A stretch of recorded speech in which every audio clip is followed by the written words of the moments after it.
Hey friends, thanks for joining in on this conversation. A lot going on right now, even in the world of ex-Jehovah's Witnessism. Jane Doe just did a video. Infinite Light just did a video. Cass D just did a video. And I'm trying to take all of this in at once. And I have to recognize that a lot of what these friends are saying is stuff that I've already come to a final conclusion.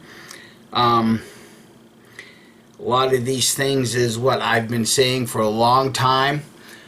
So I'm just going to give a quick shout out to the channel Infinite Light. I totally comprehend where you're coming from. The fear mechanism, the difference between a dark energy, a light energy, a light worker, will throw away fear.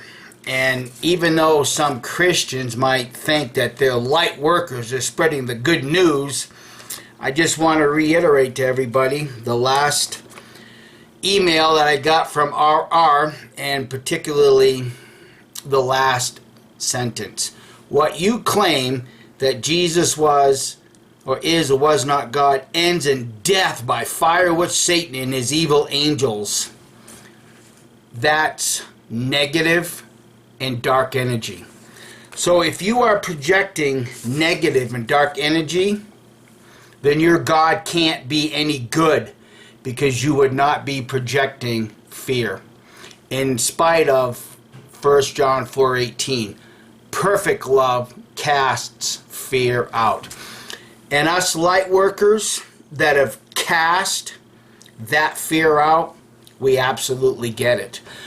But a word of caution is this.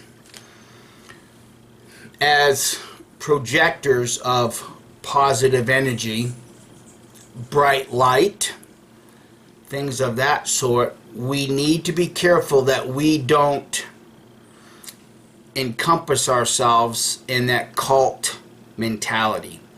If we're going to claim to be a light worker, then we also have to accept that there's varying degrees of light. There's a bright light, maybe some people might consider me a bright light, and then there's dim lights, like maybe a candle. If we try to project ourselves as one light only, then we have once again been captured by that dark energy, and it's called a cult. We need to avoid cult mentality. We don't want to project, well, you're not a real light worker if you don't believe this. Well, you know, if you don't believe this, then you need to adjust your thinking as a light worker. In my opinion, it's not how light workers work. You were given a light to use. And in some cases that light's bright, and in other cases it might be as shiny or brilliant or as amber or soft as a candlelight. It's all light. And it all does and accomplishes the same thing. It allows people, if they allow themselves to see the negative energy that encapsulates their life. In this last comment, this last sentence by RR, what you claim that Jesus is, was not God, ends in death by fire with Satan and his evil angels. Your God is not a good God, because your God through you is projecting negative energy. And unfortunately, friends, a lot of that negative energy comes from the Bible. And scholars, researchers, independent researchers such as myself, have come across this for a very, very long time. In my opinion, we've lacked the mechanism, YouTube, to get this information out to the masses. So, Jane Doe thank you so much for your recent video drawing everybody's attention to the YouTube channel, The Fifth Kind. You and I have had this conversation, but I'm going to expand upon it a little bit more, because what Paul puts into his video is something that I've learned through researching this book and others. But Jane Doe asks you to go and watch two particular videos, and as the recording of this video, I don't recall if these were the two videos or not. So what I'm going to do, I'm going to give you the YouTube channel, The Fifth Kind. The title of the video is The Commander of the Elohim. This information is key. And the other one is Finally We Know the Truth. Vatican Bible translators reveal information that could change everything. Now, one of the videos, I think it's The Commander of the Elohim. If you scroll to the 16-minute 49-second, listen closely to what Paul is saying, because he's talking about how the Bible has all been cobbled together. Now, I came to that conclusion after I read this textbook, because I said in a video several years ago, it appears to me like all the people did was take a little bit of ancient history, a little bit of ancient mythology, and just combined it all together and say, see, we have the real God, we have the true God, ours is the Most High.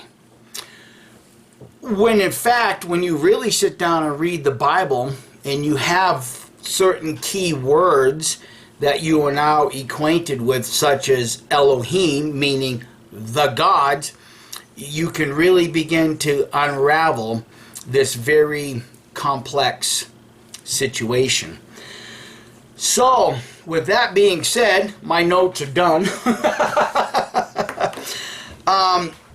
And if you have already watched that video from The Fifth Kind, then what I have to state right now becomes even more connecting with you. Okay, he talks about how everything was all cobbled together by a certain group of people, maybe two groups of people, to project an ideology about God and who the true God is and everything else. But in a lot of that, these writers did borrow from one another. If you have your New World Translation, and before I give you the scriptures that I would like for you to look at, I'm going to once again read the foreword from the Revised Standard Edition. Okay? Because I want you friends have to recognize that these Bible scholars have recognized for a very, very, very long time now that the 1611 King James Version is corrupted. They know this, okay? So I'm going to read the preface. This, again, printed in 1952, and I'm going to be reading some of this, what's right here. I've done this before in a video, so those of you that have been with this channel for a while are very familiar with this. Those just waking up and you're hearing other ex-Jehovah's Witnesses that have become Trinitarians are going to say, get into the King James so you can find the real Jesus. Well, this is what the preface on the Revised Standard Edition says. Okay. All right. The Revised Standard Version of the Bible is an authorized revision of the American Standard Version published in 1901, which was a revision of the King James Version published in 1611. Okay. So I'm going to skip down just a little bit and continue reading. I'd be 1, 2, 3, 4, 5, 6, 7th paragraph down. Yet, the King James Version has grave defects. By the middle of the 19th century, the development of biblical studies and the discovery of many manuscripts more ancient than those upon which the King James Version was based made it manifest that these defects are so many and so serious as to call for revision of the English translation. So I'm going to leave it at that, because I think the rest of us can probably figure out that the New World Translation is just as bad as the King James Version. They're all corrupt. And this is what the channel, the YouTube channel, The Fifth Kind, brings out. And this guy's actually a scholar, and the other gentleman that works with him is also a scholar. All right. So to further show that these Bible writers borrowed from one another and tried to claim it as their own, if you will, or at least the Christian today projects it as it's their own, I want you to think about something before I give you the two scriptures. In today's society, if you're going to college and you have a thesis to write, and you take someone else's thesis and rewrite it as if it's your own, you're going to fail. President Biden has even been caught doing that. Everybody recognizes that that is morally wrong, to take someone else's work and make it your own. Okay? Well, get your Bibles. Go to 2 Kings chapter 19. And then put your finger right there, chapter 19, and then go find Isaiah chapter 37. Now, what makes this interesting, folks and friends, is that if you take the completing of the writing of 2 Kings, that would have been, if I get my things right, my numbers right, you would have seen that 2 Kings was completed in 580 BCE. And then you will see that Isaiah was completed in 732 BCE. You're talking 152-year difference. You're talking about 152 years worth of redactors adding to or changing the storyline to fit an ideology.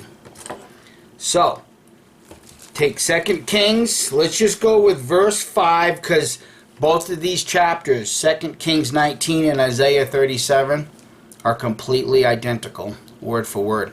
And that's the reason why I read what I read from the Revised Standard, because when you read these two chapters in the King James Version, the 1611, they read a little bit differently.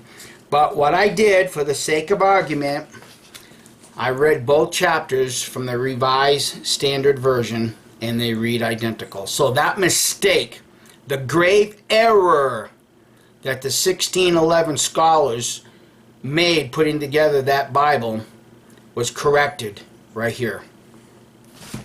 Okay, verse 1, 2 Kings 19. And it came about, as soon as King Hezekiah heard, he immediately ripped his garments apart and covered himself with sackcloth, and came into the house of Jehovah. Okay, Isaiah chapter 37, verse 1. And it came about that as soon as King Hezekiah heard, he immediately ripped his garments apart and covered himself with sackcloth, and came into the house of Jehovah. You can read these on your own.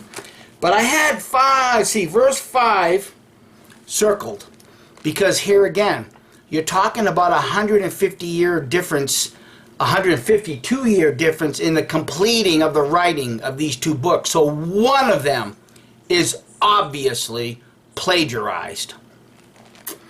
Verse 5, 2 Kings 19.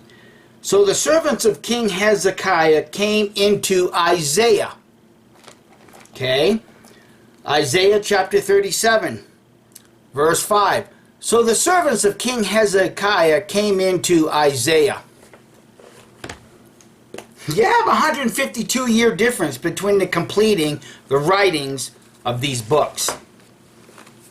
You see how the redactors have plagiarized and how they have written what they wanted to write to perpetrate an agenda.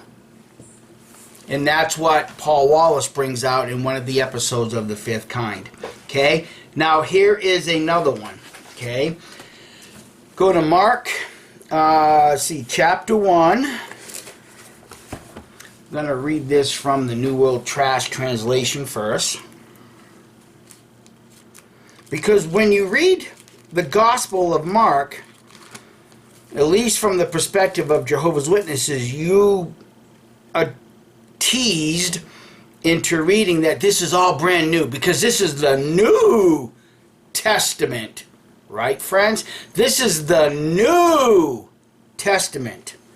Mark, chapter 3, I believe it is. No, it's Mark chapter 1, verses 2 and 3. See, this is what Mark does. Just as it is written in Isaiah, the prophet, "Look, I am sending forth my messenger before your face, who will prepare your way." That's actually inserted. There's brackets right there. So did Mark really write this? Or did somebody pretending to be Mark and inserted that? Listen, someone is crying out in the wilderness, "Prepare the way of Jehovah, you people. Make his road straight."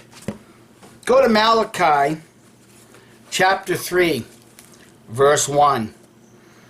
"Behold, I send my messenger to prepare the way before me, and the Lord whom you seek will suddenly come to his temple, the messenger of the covenant in whom you delight. Behold, he is coming, says the Lord of hosts." You have to realize these two things are taken completely out of historical context. Watchtower did the same thing. When they try to formulate 1914 is when Jesus took his throne, cleansed the heavens of Satan and his demons, so down to the vicinity of the earth. That all happened in 1914, says the Watchtower Bible Crap Society, because they're taking Jesus' words out of historical context. That's why they failed. That's why that generation is dead and gone. Okay, now that that is out of the way, I encourage everybody to do your study and do your research. If you guys go to the Jane Doe channel, she just put up a video based on these other two videos mentioned on the channel, The Fifth Kind. And he talks about Elyon. And I've known this for quite some time. In fact, I've got a whole lot of things in my mind regarding Melchizedek. Because I think what a lot of us miss is in the Christian Greek scriptures, I think it's Paul or somebody speaks about Jesus coming in the manner of Melchizedek, king and high priest. I've done a video somewhere in the past where I talk about, well, if Melchizedek is king and priest of the Most High God in the city of Salem, which later becomes Jerusalem, how did he lose control? How did Jehovah lose control having a king priest in Salem? How did he lose that control? Well, there's a lot of things in this story that is not readily seen unless you think about it and you do your research.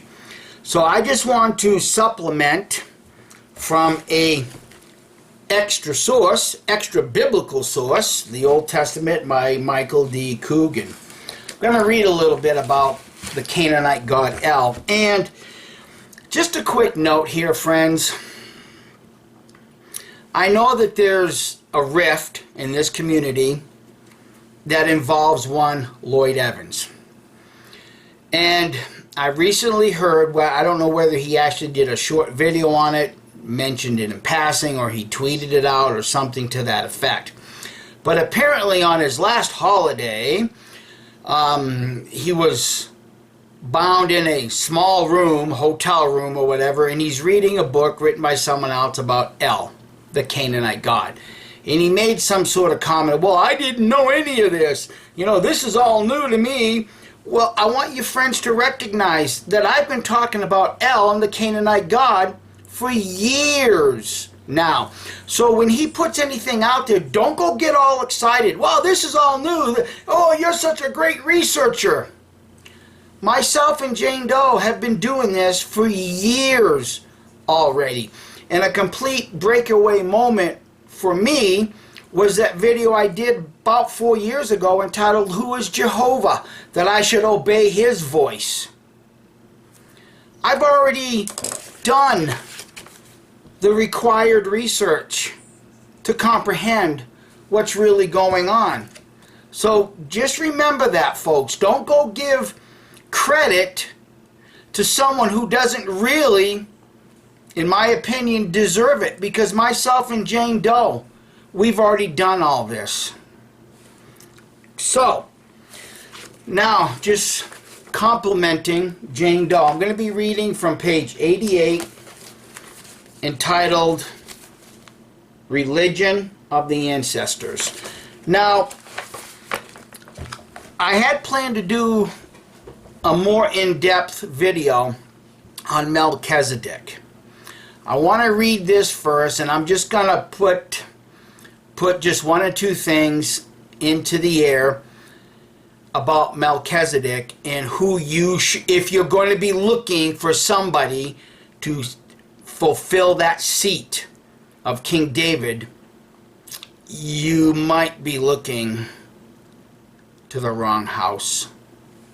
Okay? All right.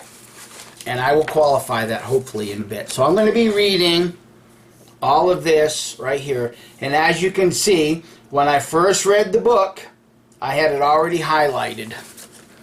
And as I said before in a video, every single page that is dog-eared, I could do a separate video on.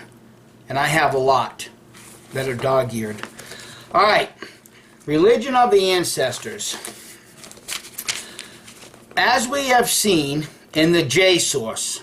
Now, as I talk about this, for those that may not know, the J source is the Jehovah source, Yahweh source. The Yahwists are writing this.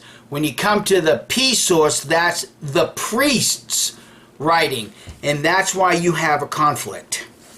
And you also have other sources that want to highlight David as being the king and Solomon being the king. You have all these different sources that Paul Wallace brings out in his video.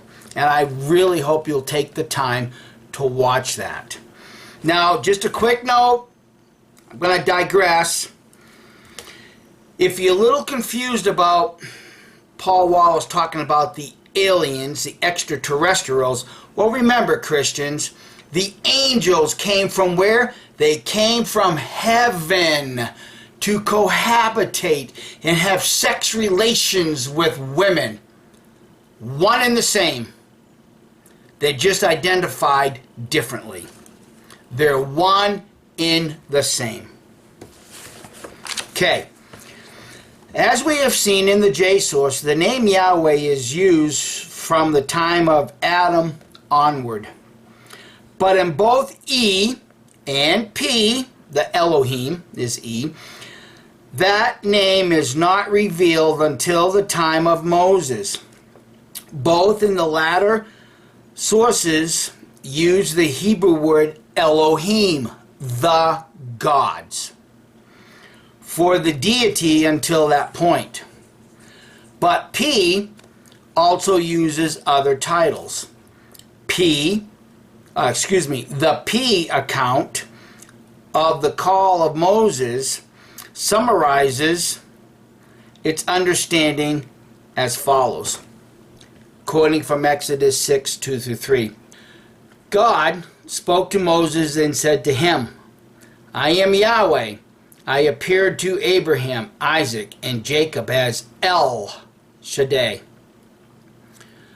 But by my name Yahweh, I did not make myself known to them.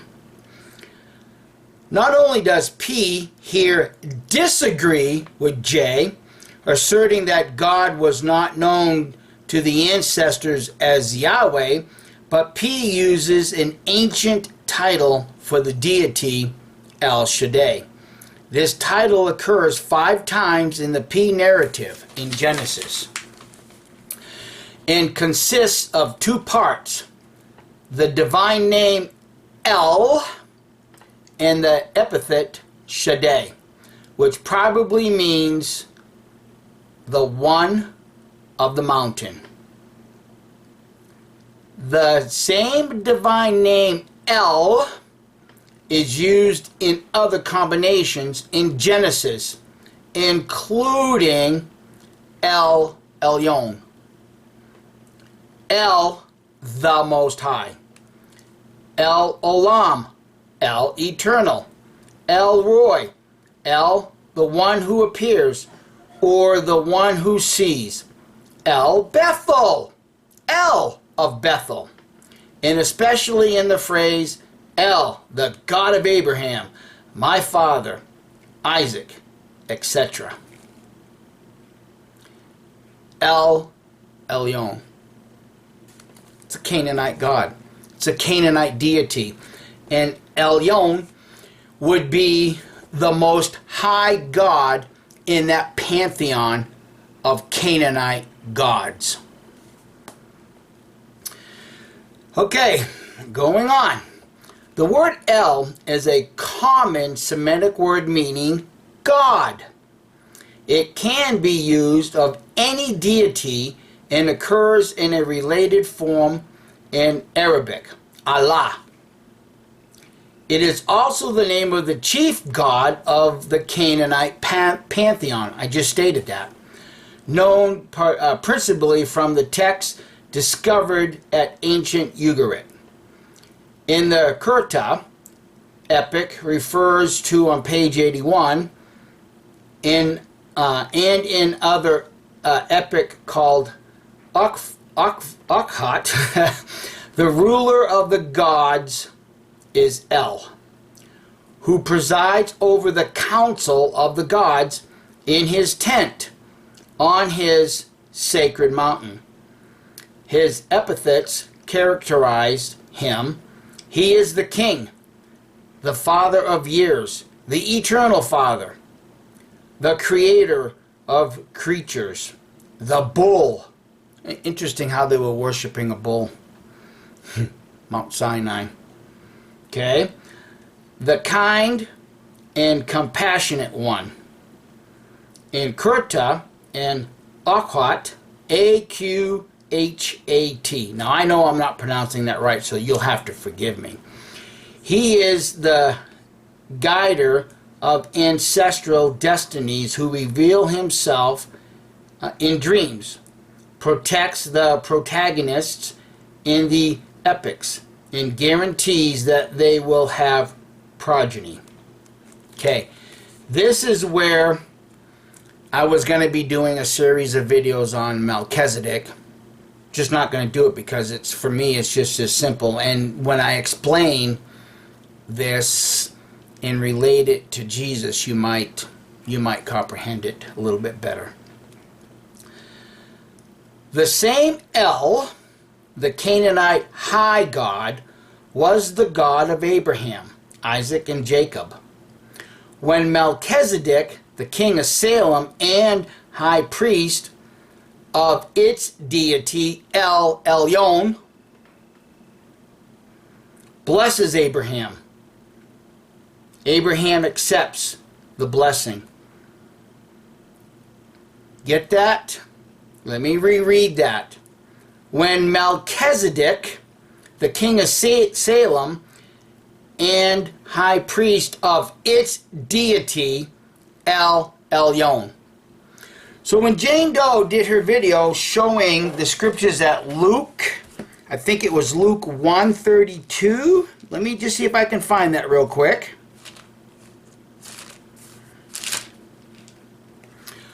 Yes, Luke 1:32. Now remember what I just read. Melchizedek. His God was Elyon, the God Most High. Some people would even say he is the source. Luke chapter 1, verse 32. This one will be great and will be called Son of the Most High, the son of Elyon. Melchizedek was a priest to the Most High God Elyon, and he was king of Salem. Is it starting to sink in, friends? This information has been here all along.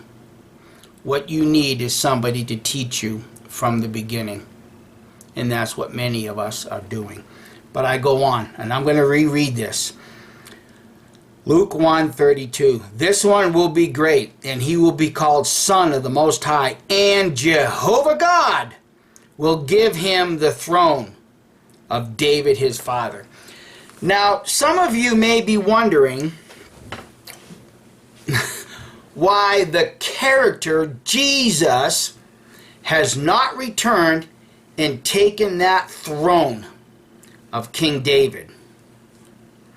Well, one reason might be is because your Jesus, your manufactured Jesus, does not come from the house of Zedek.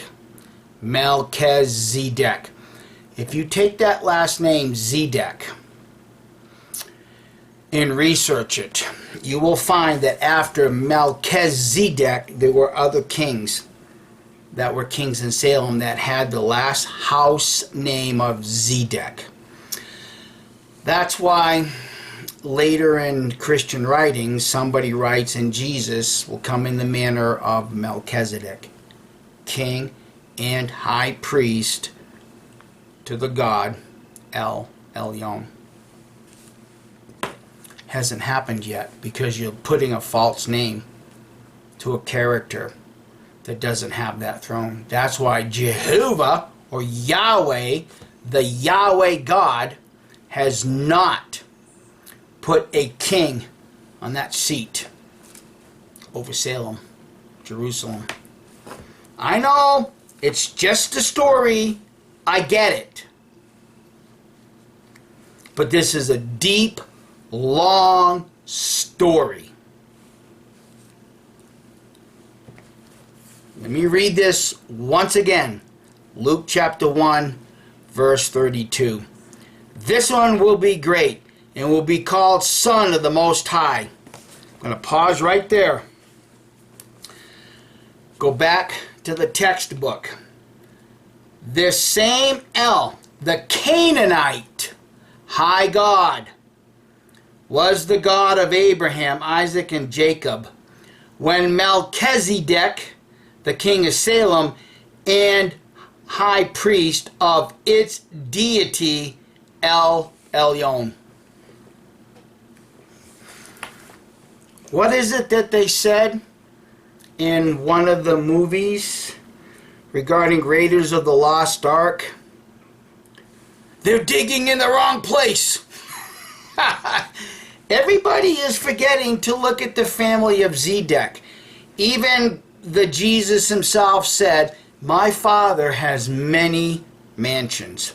Well, one of those mansions that the king, that Yahweh will place on the throne of David, has to come from the mansion or the house of Zedek. Friends, this is deep. I get it. But when you take the time and the energy to do your research, such as what Jane Doe has been doing, and if you take the time, I forget the name of the title of her video, Infinite Light, she also is suggesting get away from your religions, because these religions are dark energy. They do nothing but project fear, false evidence appearing real. Thanks for watching, friends, and I hope everybody will have a very enlightened day. Bye.